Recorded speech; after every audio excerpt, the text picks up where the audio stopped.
Hello, you wonderful people, and welcome to another episode of Crime Centric. This being a show where I talk about crime dramas that I watch. For today's episode, I'm going to talk about the season premiere of The Blacklist.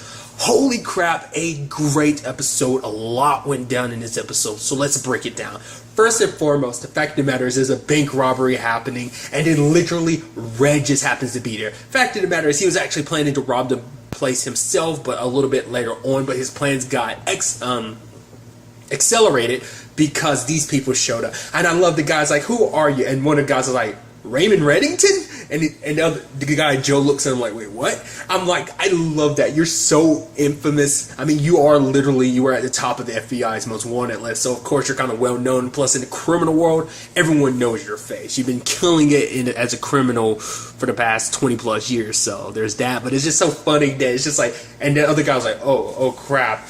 And it's just kind of how that all played out. It's kind of interesting because Red ends up helping him. Obviously, he was there for something of his own, but the fact of the matter is he was willing to help them until they start shooting at the cops. He's like, oh, these idiots. Like, the fact of the matter is these youngins these days.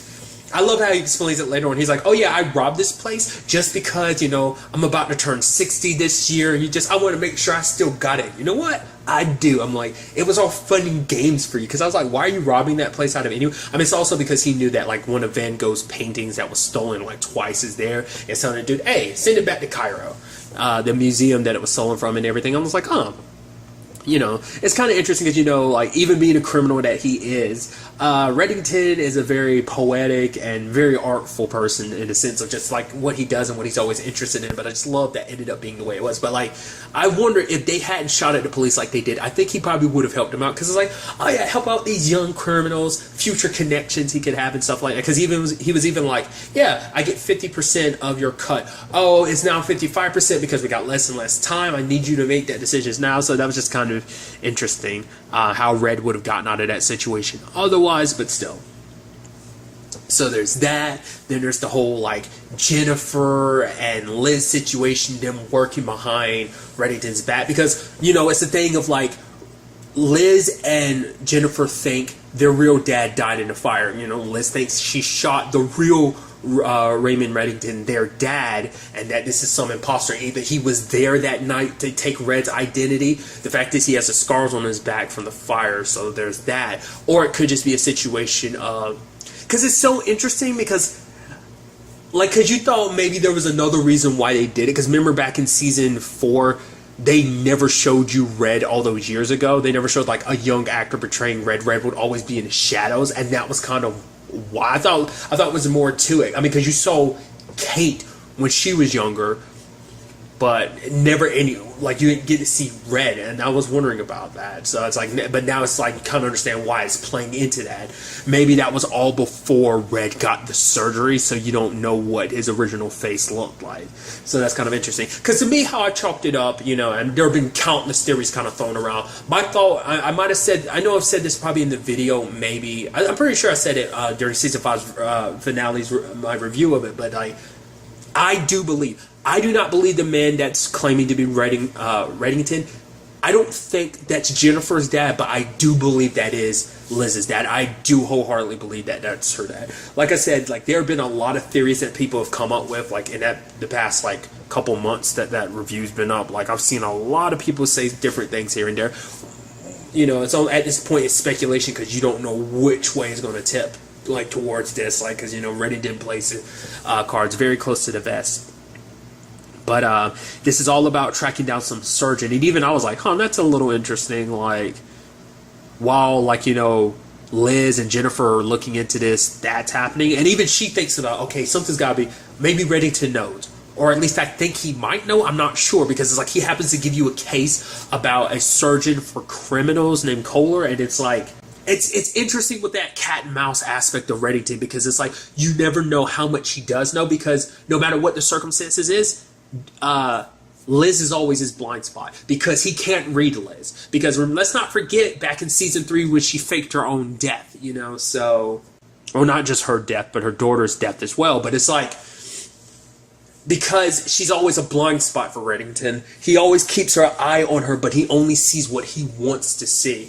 And I'm curious, is that really going to change this season? Because it's like that back and forth. Because like when they finally came down to it, Kohler was killed.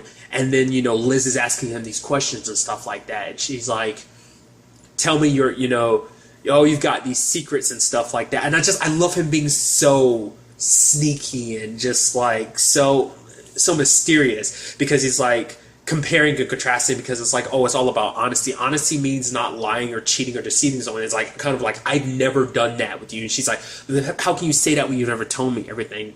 It's like, you know, you're my father, I want you to be honest. But he was kind of like, those two things don't correlate. Me being your dad and honesty don't go hand in hand. The fact of the matter is, because even Wrestler came and was like, oh, have you told us everything? It's like, oh, not all, enough.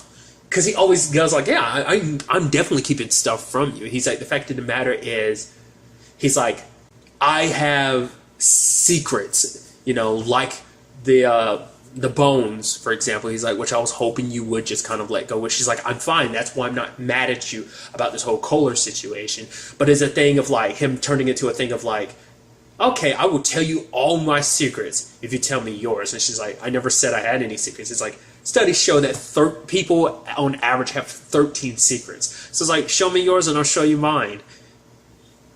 And she's like, this isn't a game. He's like, well, it could be.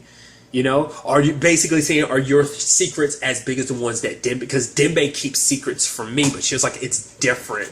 You know, just I guess because of their relationship and everything. I'm your daughter and everything, so.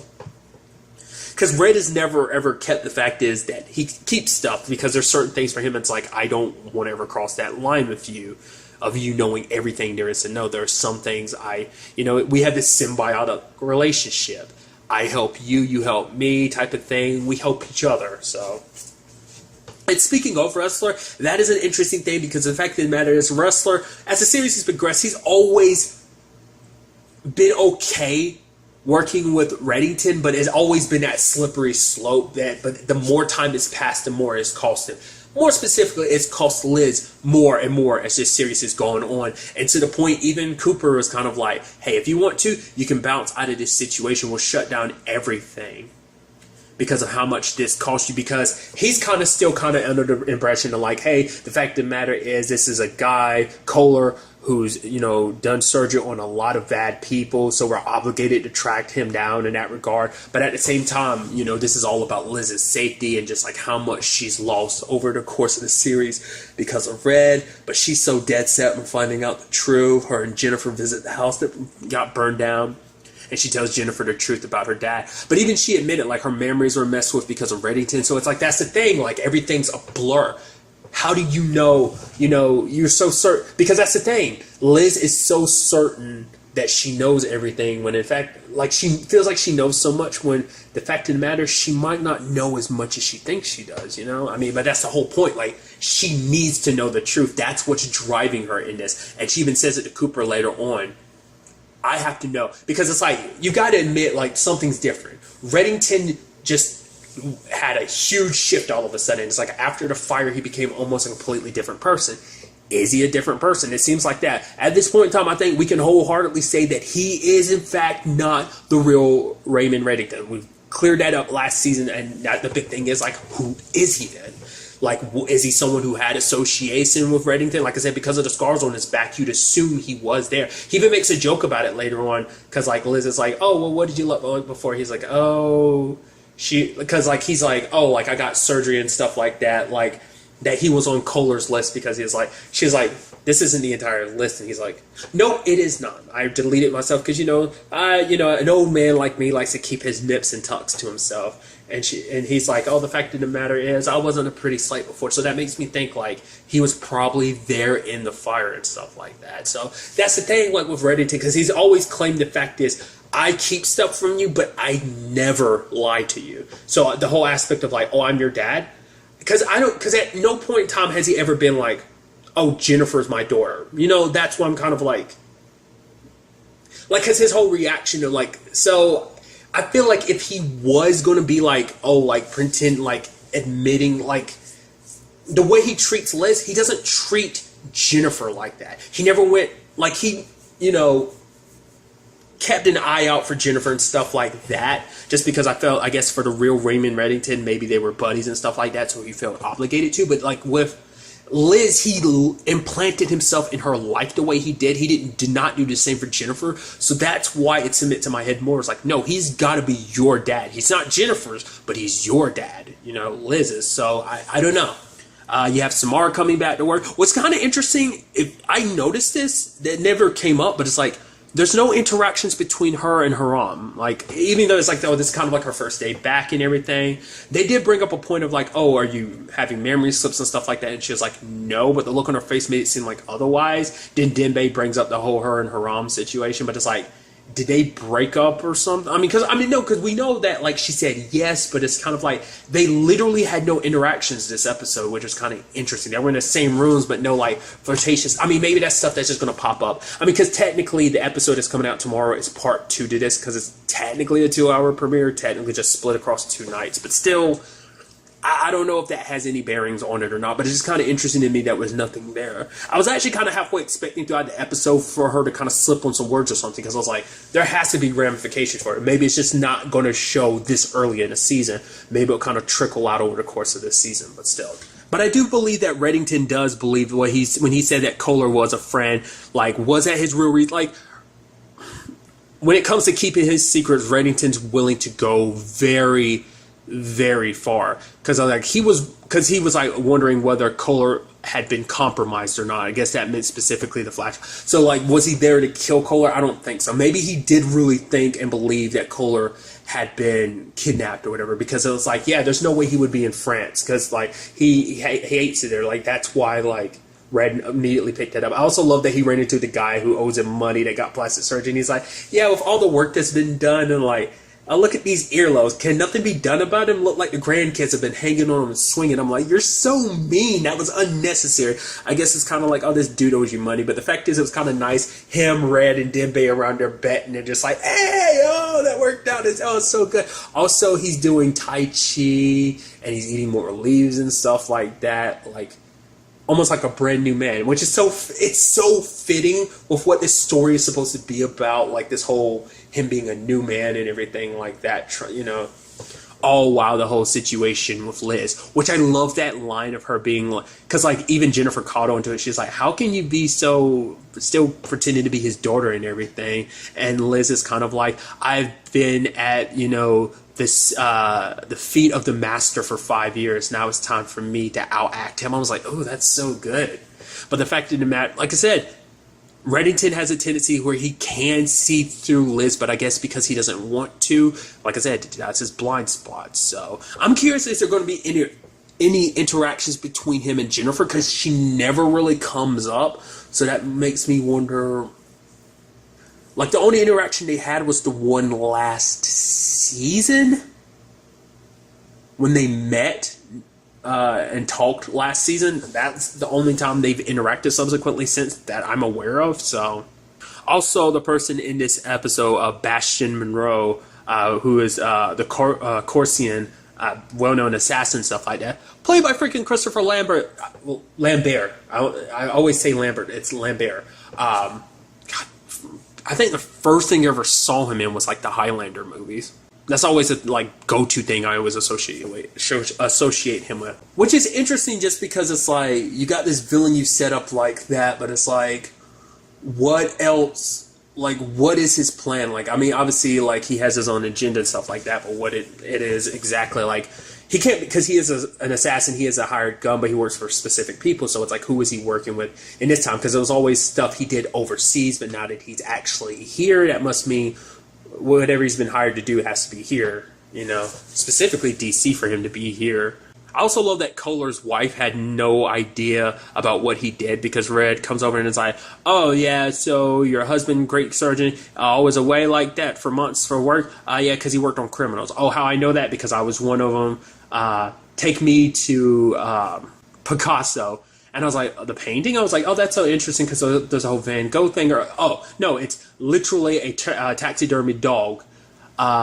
And it's like, oh, you and Picasso should go, you know, to Cairo and everything, because people will come looking for that list, because, you know, it was an insurance policy for every criminal he ever worked with, you know. So That's definitely going to be interesting. But Liz, saying those things with double meaning, being like, my dad, I was a beautiful and kind person inside and out. I always remember that. Obviously, as we know, insinuating that Red's not her dad. But even with those conversations, he doesn't seem as phased. So that's why I'm kind of like, he doesn't want to see.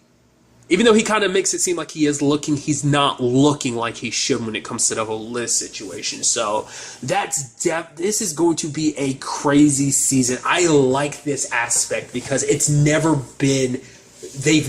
been this much at odds, because she is under the impression that this is the man that killed her dad, that he's been lying to, she's always had trouble trusting Reddington. But I think what also hits her hard is, she lost Tom because of him. She lost Agatha. And this isn't going to be over until she finds out the truth. She lost Kaplan, Mr. Kaplan was a big part of her life and everything. Kate looked after her for her mom and everything. So, and it's also, I'm sure, because, let's not forget, last season, she got pretty damn close to Reddington. Like, her and Reddington have always had, this weird relationship of them kind of getting close in some regards. And it seemed like last season, and I felt like I really pointed it out, was like they seemed like they really gelled a lot, that she was even becoming more and more like him. That's why I'm kind of like, that whole deceitfulness and stuff like that she's trying to pull and stuff, like the reason, because she was even worried about the reason why that came a little natural was because he was her dad. And it's like, I think that maybe that adds layers to it. I have no idea, but I am so excited to see what this season has in store for us. Do remember, as I was bringing up earlier, there is another episode tomorrow being Friday, which at the time of you listening to this, it is Friday. So today, you'll get the other part to this premiere and everything. Do also note that Fridays are the permanent days that the rest of the season will be airing. So do keep that in mind. So I am very, very excited to see what goes down in this season. But really, that's all I want to talk about. Till the next time we meet, be happy, be safe, live life to the fullest, and enjoy it. Good day and goodbye.